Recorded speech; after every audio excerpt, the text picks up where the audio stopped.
সমাগত শ্ৰী শ্ৰী কৃষ্ণৰ ৰাস মহোৎসৱক লৈ পূৰ্ণগতিত চলিছে প্ৰস্তুতি।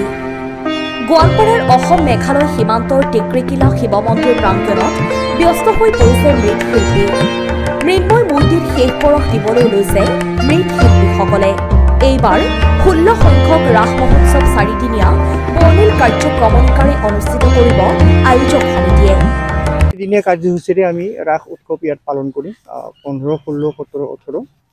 তো 3 দিনীয়া ইয়াত মানে 16, 17, 18 হ'ব আমাৰ মেলা হ'ব। ইয়াত ডাঙৰ মেলা হয়, দুৰ্গা পূজাৰ দৰে মেলা হয় ইয়াত।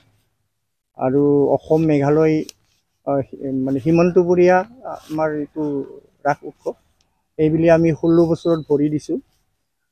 এইবাৰ অলপ অনুষ্টুপীয়াকৈ পাতি আছোঁ। এইকাৰণে আপোনালোকৰ থ্ৰুদি মাধ্যমেদি জনাই ভাল পাম। আমাৰ ডিচেম্বৰৰ 22, 23, 24 তাৰিখত আমাৰ বৰদৈচিলা থিয়েটাৰ আহি আছে। সেইকাৰণে আমাৰ কৰ্মকৰ্তাসকল তাত ব্যস্ত আছে। আপোনালোকে সকলোৱে যোগদান কৰিব। আৰু বাকীটো মানে সকলো জনগোষ্ঠীৰ মানুহেই ইয়াত দুৰ্গা পূজাতকৈ কম নহয়, কাৰণ এইখনেই একমাত্ৰ ইয়াত ৰাস পূজা হয় য'ত মানে পূজা আৰু মেলা হয়। আৰু আমাৰ অলপ অসুবিধা হয়, মানে স্থানীয় মানে যেনেকৈ আপোনাৰ প্ৰতিমাৰ খনিকৰ আমি নাপাওঁ, বাহিৰৰ পৰা আনিব লাগে।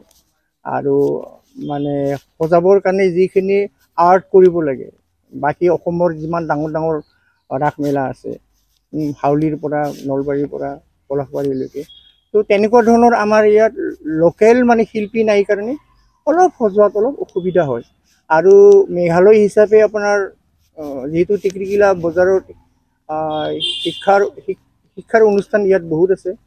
আমাৰ মেঘালয়ত নৱেম্বৰৰ 15 তাৰিখৰ পৰাই এক্সামবিলাক হয়। গতিকে অলপ মানে পূজা আৰু উৎসৱ পালন কৰোঁতে অলপ আমাৰ অসুবিধা হয়। তথাপি ৰাতি বহুত মানুহ হয় ইয়াত। Bureau' report, I News 365 Assam north east.